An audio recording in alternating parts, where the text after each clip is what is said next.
Now, a lot of these videos where you guys see me looking off to the side a little bit, or it looks like I'm not looking directly at the camera, it's because I am. I'm reading from my book that I'm writing. And I intend to make a lot more little clips like this because I think that the material that I've got is unique. I'm drawing from a lot of sources along with my own realizations. And I've got a lot of stuff to get out there that I don't think has ever been said before. And I know what has been said before because as you can tell from some of the stuff hanging on my walls, I'm quite familiar with occultism and with spirituality.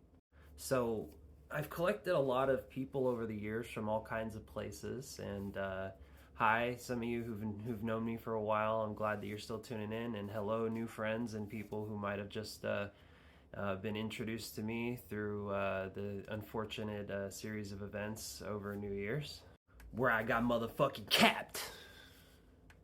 So for those of you who don't know me, I'm not gonna go into my life. My life's been it's been interesting, but I will say that before I moved to Florida for a good 10 years plus, I was living like a hermit. What happened was that when I got into spirituality, initially, very early when I became aware of all this stuff, I was outside sitting in the garden at my mom's house and just sitting, meditating up against the fence with my back straight, focusing on my breath. And just fucking out of nowhere, this bolt of energy came from the sky. It was the middle of the day. Didn't see anything visually that seemed out of the ordinary, but it just poured over the top of my head, my crown, and my forehead, and my throat, and my heart, and my belly. Now, I'd seen pictures of things like the chakras before, but you can never, you don't know, like you don't like before you actually feel like the like electromagnetism in these centers, like you don't understand that these are real phenomena. So that lasted for a good minute or two, and it went away. After that, that night when I went to sleep and I woke up in the morning, I noticed there was this little tingling sensation in my forehead. And when I kept practicing meditation, first I saw this white light with my eyes closed. A lot of people report seeing similar things. I'm sure a lot of you watching this video have had similar experiences. And it kind of turned into this colored etheric light, and I saw like patterns and shapes which became like visions and divine symbolism, which I reflected on and internalized and helped mold my thoughts and how I see things. And later, kind of as I started studying all this stuff, I kind of understood that some of the things that I was seeing, these patterns, were kind of hints at the occult or esoteric structure of the universe, how that things really are wired together. I would see things like the, Crowley's unicursal hexagram, and I would see things like the Kabbalistic tree of life. Hexagram is a very common theme that I would see, kind of the unity of the above and the below, consciousness and matter. So very early on, I was motivated really profoundly to want to share these experiences with people. It drove me. Like I saw right then that like this is what I have to dedicate myself to. Like this is it. Like this is the highest possible meaning that anybody could ever wish for. So I delved into everything that I could acquire at my fingertips. Thankfully, at that time, like 15 years ago, maybe a little bit less, the internet was really just popping off. So I had access to anything that I wanted, whether it was online or whether it was books that I could order from Amazon or whatnot. And me, along with a core group of friends, some of which I still know, really delved into this stuff, and I started making content.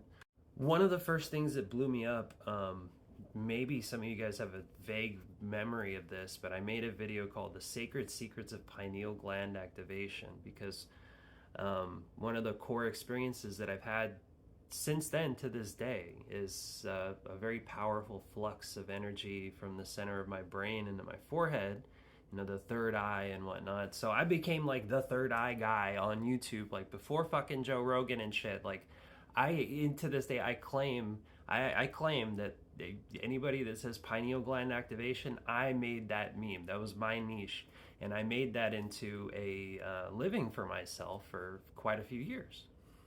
That was back on early YouTube before these short form videos and stuff and TikToks. So I was very popular on early YouTube, and it's funny, when all of this happened recently, I saw a comment on the Instagram story about me from somebody who was like, I recognize that guy, I've been doing that guy's meditations for so long.